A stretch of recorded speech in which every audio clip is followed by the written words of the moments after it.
آج کی بابرکت شب نور شب برات کے نام سے معروف اور مشہور ہے۔ اس بابرکت شب کے دامن میں اتنی برکتیں اور اتنی رحمتیں ہیں کہ اللہ جل شانہ گناہ گاروں کو جہنم کی آگ سے آزاد فرما دیتا ہے۔ ام المومنین سیدہ عائشہ صدیقہ رضی اللہ تعالی عنہا فرماتی ہیں، ایک دن میں دیکھا کہ حضور میرے حجرہ میں نہیں ہیں، تو میں حضور کو تلاش کرنے نکلی۔ جنت البقیع میں آسمان کی طرف سر اٹھائے حضور اللہ سے التجائیں کر رہے تھے۔ مجھے دیکھا تو ارشاد فرمایا، عائشہ کیا تم نے یہ سمجھا کہ اللہ کا رسول تم سے زیادتی کرے گا؟ فرماتی ہیں میں نے عرض کی، یا رسول اللہ صلی اللہ علیہ وسلم، میں یہ سمجھا شاید آپ کسی زوجہ محترمہ کے حجرہ میں تشریف لے گئے ہیں۔ فرمایا آج لیلۃ النصف من شعبان، شعبان کی 15ویں رات ہے، درمیانی شب ہے۔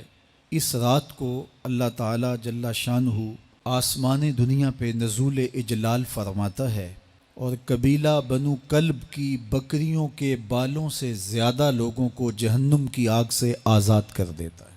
قبیلہ بنو کلب عرب کا بہت بڑا قبیلہ تھا جو بھیڑ بکریاں پالتے تھے، اور لاکھوں کی تعداد میں ان کی بکریوں اور بھیڑوں کے ریوڑ تھے۔ تو اس قبیلے کی بکریوں کے بالوں سے بھی زیادہ گناہ گاروں کو جہنم کی آگ سے آزاد کر دیا جاتا ہے۔ تو یہ وہ بابرکت شب رحمت ہے، شب نور ہے، جس کے دامن میں اتنی برکتیں ہیں کہ کوئی محروم نہیں رہتا۔ صرف وہ بد نصیب لوگ جو شرک میں مبتلا ہیں، جو سخت کینہ پرور ہیں، جو قطع رحمی کرتے ہیں، قاتل ہیں، عادی شرابی یا بدکار ہیں، انہیں اس مبارک رات میں محروم رکھا جاتا ہے، ورنہ اللہ کی رحمتوں کا عموم اس بابرکت راتوں میں اس قدر ہوتا ہے کہ کوئی گناہ گار جو اس کے حضور ہاتھ دعا کے لیے اٹھاتا ہے اور اپنا دامن پھیلا کے اس کی رحمتیں مانگتا ہے، اسے محروم نہیں رکھا جاتا، بلکہ اللہ سب گناہ گاروں کو جہنم کی آگ سے آزاد کر دیتا ہے۔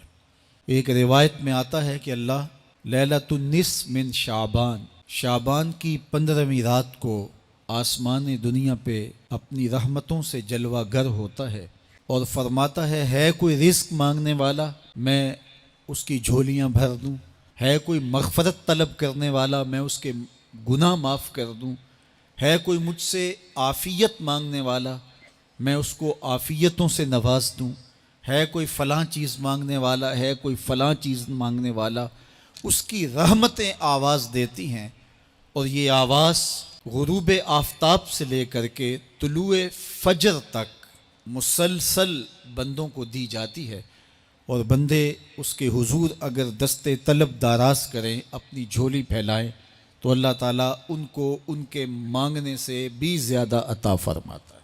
اس امت کو اللہ تعالیٰ نے اس طرح کی راتیں دے کر کے مغفرت، بخشش، غفران اور رحمتوں کی فراوانی نصیب کی ہے۔ میرے حضور نے ارشاد فرمایا، ایک شخص صبح سے لے کے ظہر تک مزدوری کرتا ہے، اس کو ایک کی رات ملتا ہے۔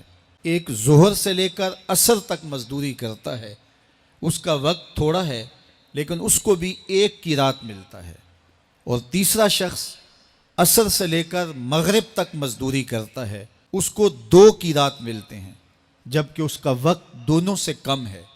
فرمایا پہلی مثال یہود کی ہے، دوسری مثال نصارہ کی ہے، اور تیسری مثال میری امت کی ہے کہ اس کو تھوڑے عمل پر زیادہ ثواب دیا جاتا ہے۔ تو یہود اور نصارہ نے اس پہ برا منایا، تو حضور علیہ السلام نے فرمایا کہ اللہ نے ان کے اجر میں تو کمی نہیں کی، لیکن مسلمانوں کو زیادہ اجر دے دیا، تو یہ اس کی کرم نوازی ہے۔ تو یہ تھوڑے وقت کی عبادتیں اور چند راتوں کی بیداری اور مخصوص اوقات میں اللہ کے حضور عبادت و ریاضت ایک گناہ گار کو کہاں سے کہاں تک پہنچا دیتی ہے، اس کے گناہوں کی معافی کا ذریعہ بھی بنتی ہے اور درجات کی بلندی کا سبب بھی۔ دیکھیے لیلۃ القدر ایک رات 1000 مہینے کی عبادتوں سے بہتر قرار پاتی ہیں۔ اسی طرح دیگر مواقع ہیں کہ اللہ تعالیٰ اس امت کے لیے رکھے ہیں رحمت رب بہانہ می طلب، اور یوں بھی پڑھا گیا رحمت رب بہانہ می طلب۔ اس کی رحمتیں قیمت نہیں مانگتی اور اس کی رحمتیں بہانہ تلاش کرتی ہیں، تو وہ اپنے بندوں کو بخشنے پہ آمادہ ہے اگر وہ اپنا دامن طلب پھیلائیں۔ قرآن مجید میں ایک مقام دیکھیے کتنا دل آویز ہے، فرمایا ما یفعل اللہ بعذابکم، اللہ تمہیں عذاب دے کے کیا کرے گا؟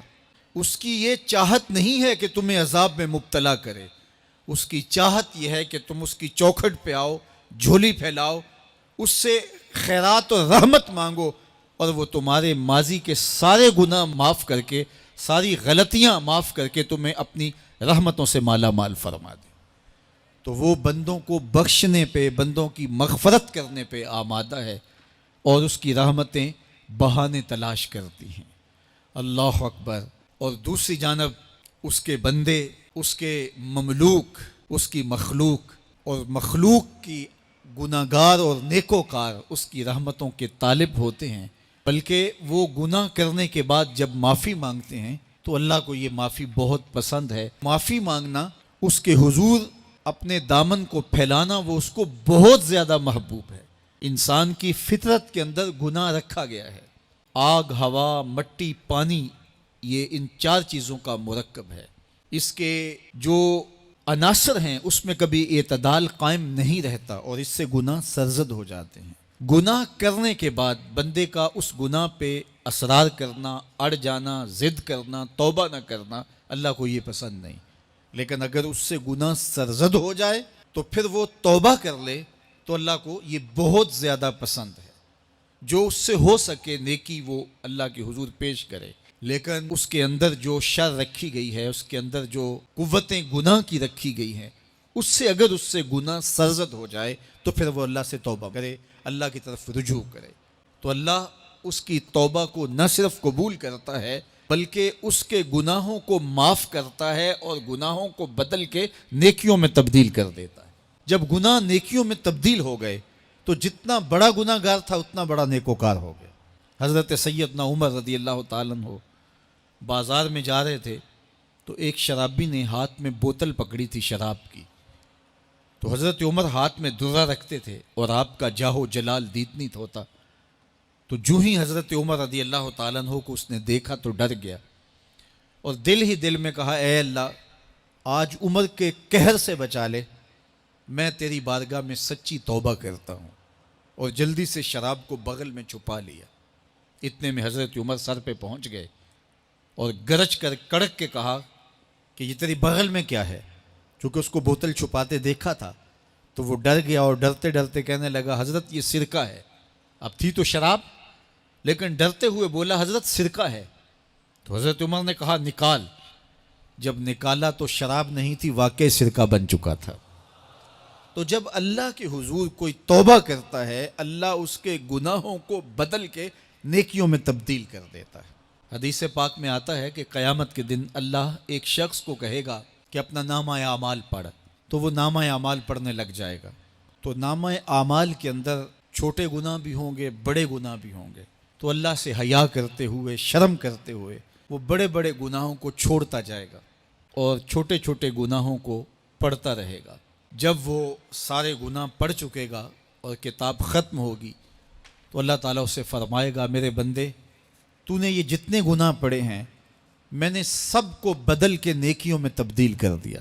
تو بندہ کہے گا اللہ ابھی تو میرے بڑے بڑے گناہ رہتے ہیں جو میں نے پڑھے ہی نہیں۔ فَضَحِكَ النَّبِيُّ حَتَّى بَدَتْ أَنْيَابُهُ، حضور جب یہ بیان فرما رہے تھے تو حضور اتنا مسکرائے کہ صحابہ نے حضور کی داڑھیں دیکھ لی۔ تو پہلے وہ بڑے بڑے گناہ چھوڑے جا رہا تھا، لیکن جب اللہ فرمائے گا کہ میں تیرے گناہوں کو بدل کے نیکیوں میں تبدیل کر دیا تو وہ کہے گا ابھی تو بڑے بڑے گناہ رہتے جو میں نے ابھی پڑھے ہی نہیں۔ تو جب کوئی بندہ اس کے حضور توبہ کرتا ہے اللہ یہ نہیں دیکھتا اس نے گناہ کتنے کیے ہیں، یہ دیکھتا ہے بندہ آیا میری چوکھٹ پہ ہے تو اللہ اس کے پچھلے سارے گناہ معاف فرما دیتا ہے۔ اللہ اکبر۔ میرے اور آپ کے آقا و مولا نے اللہ کے حضور توبہ کرنے اور اس پر اللہ کی خوشی اور اللہ کی خوشنودی کا ذکر کرتے ہوئے ایک مثال بیان فرمائی کہ ایک شخص صحرا میں سفر کر رہا تھا تو وہ ایک درخت کے نیچے دوپہر کاٹنے کے لیے سستانے کے لیے رک گیا اور درخت کے ساتھ اپنے اونٹ کو باندھ دیا اور خود لیٹ گیا تاکہ دوپہر کاٹ لوں۔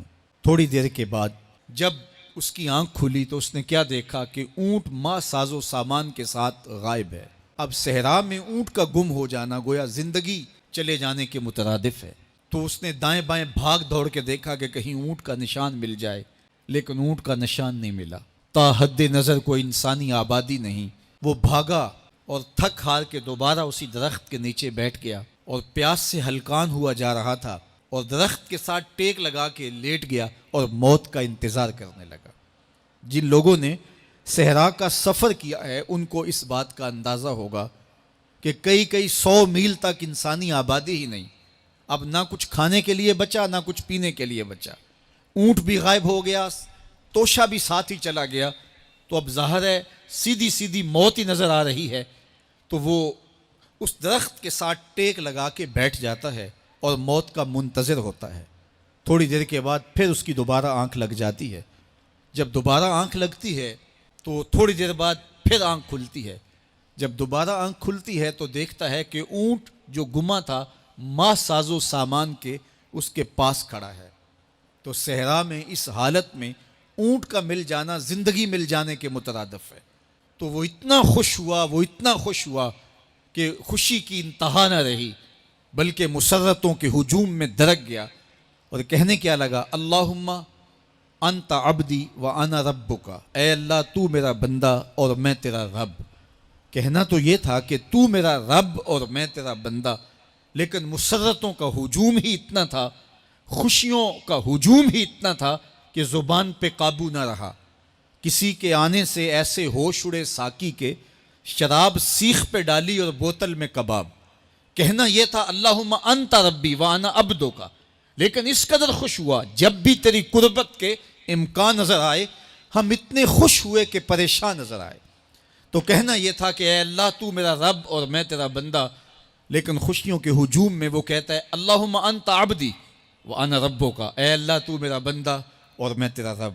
حضور یہ بات بیان کرنے کے بعد صحابہ سے پوچھتے ہیں کہ ذرا بتاؤ اس بندے کو کتنی خوشی ہوئی کہ خوشی میں زبان بھی قابو نہ رہی اور اپنے آپ پہ کنٹرول نہ رہا، اور خوشیوں کے ہجوم میں اسے یہ بھی پتہ نہیں چل رہا کہ وہ کیا بول رہا ہے۔